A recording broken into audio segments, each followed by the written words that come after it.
I did what I could for the background.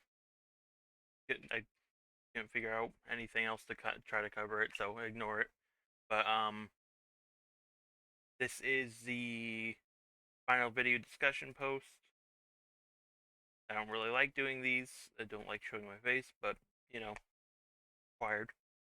Um, but out of everything, I have to say I really enjoyed learning about the Renaissance. Well, side note, I am reading this off a doc. I had to write it. I mean, I feel like everyone else did, but anyways, I enjoyed learning about the Renaissance.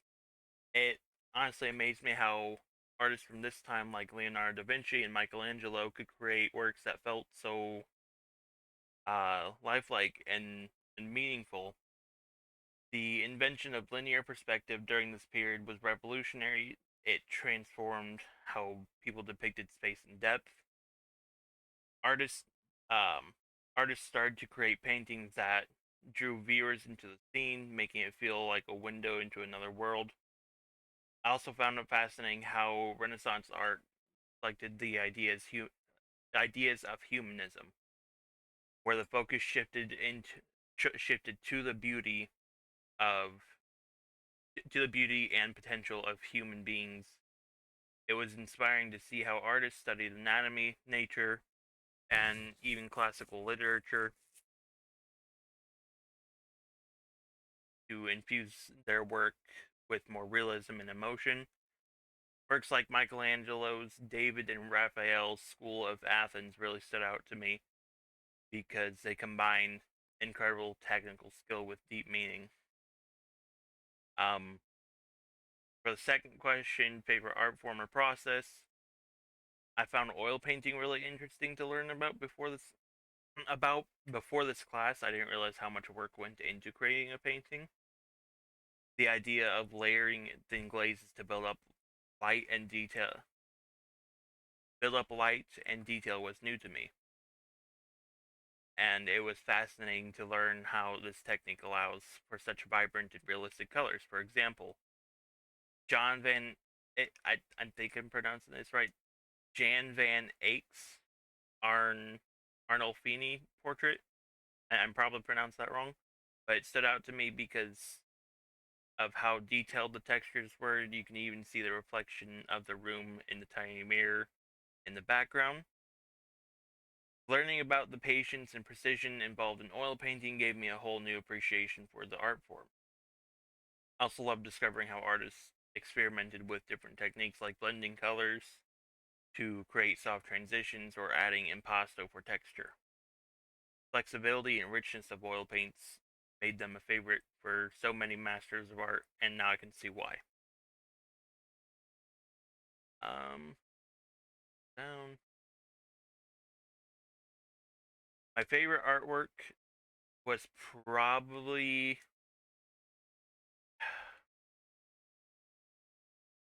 I'd have to say The Last Supper. I guess I forgot to type it out. But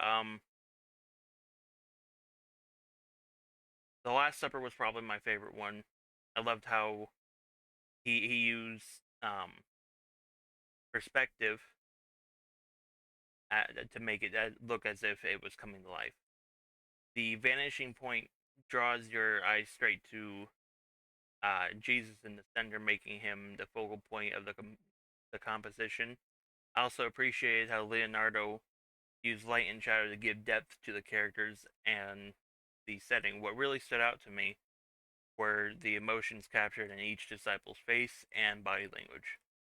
It's like you could feel the as reactions as Jesus says, one of you will betray me, learning about the history of the painting, including how it's deteriorated over time, adding another layer of appreciation. Despite the damage, it remains one of the most powerful and influential works of art I've ever seen. It's amazing how a single painting can tell such a compelling story.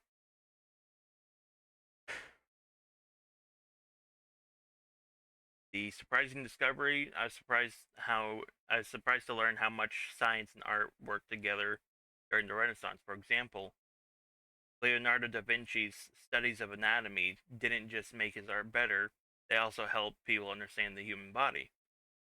He would dissect cadavers to learn about muscles, bones, and organs, and then apply that knowledge to his sketches and paintings, making them incredibly lifelike. Another surprising discovery was how much effort goes into creating a painting, even the simplest looking artworks. Whether it's mastering a technique like perspective or spending hours perfecting the texture of a single object, it gave me a deeper appreciation for the skill involved. I also found that I developed a new love for art museums before this class. I wasn't really interested in visiting them, but now I kind of want to see more masterpieces in person, which I'm kind of excited to go to the I forgot the name of it, but this isn't written in, but the Fig Museum for the final paper. Yeah, the Fig Art Museum. I don't know how to pronounce it, but yeah, I'm really excited to go visit that. Um, anyways, it's one thing to study about the art pieces in a book by I. It's an entirely different experience to stand in front of them.